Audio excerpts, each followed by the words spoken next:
Trump అధికారం చేపట్టాక ఎట్లాగూ రెండు దేశాల మధ్యన అంటే ఉక్రెయిన్ రష్యాల మధ్యన శాంతి తప్పనిసరి. అయితే ఈ లోపుగానే వీలైనంత వరకు రష్యాను నాశనం చేయాలని ఉక్రెయిన్ నాశనం చేయాలని రష్యా ప్లాన్ చేస్తున్నాయి.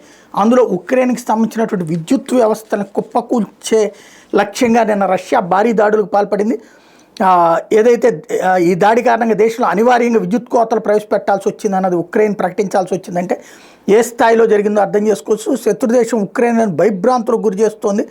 ప్రస్తుత విపత్కర పరిస్థితుల్లో దేశ ప్రజలు షెల్టర్లకు పరిమితం కావాలి అంటూ స్వయంగా ఉక్రెయిన్కి సంబంధించినటువంటి విద్యుత్ శాఖ మంత్రి హెర్మానా ప్రకటించారంటే పరిస్థితి అర్థం చేసుకోవచ్చు. లివిన్ ప్రాంతంలోని విద్యుత్ మౌలిక సదుపాయాలన్నీ లక్ష్యంగా చేసుకుని రష్యా దాడులకు పాల్పడింది. ఆ దాడుల్లో మృత్యువాత ఎంతమంది పడ్డారు అన్నటువంటిది అయితే బయటికి రాలేదు. అదే సందర్భంలో రష్యా యుద్ధ ఖైదీగా కొంతమంది ఉక్రెయినియన్లు బంధించింది. అందులో ఆస్ట్రేలియా వాళ్ళు కూడా ఉన్నారు. దీంతో ఆస్ట్రేలియా ఆగ్రహం వ్యక్తం చేస్తూ మెల్బోర్న్లోని స్కూల్లో టీచర్గా పనిచేస్తున్న అస్కర్ జెట్కిన్స్ ఉక్రెయిన్ తరపున పోరాడుతూ రష్యా చేతిలో బందీ అయ్యాడు. అతన్ని రష్యన్ సేనలు హతమార్చినట్టుగా వస్తున్న వార్తలోని వాస్తవాలు రష్యా అధికారికంగా తక్షణం ఖరారు చేయాలని ఆస్ట్రేలియా కోరింది. ఆస్ట్రేలియా పౌరుడికి ఎట్లాంటి హాని జరిగినా గట్టిగా బుద్ధి చెప్తామని హెచ్చరించింది.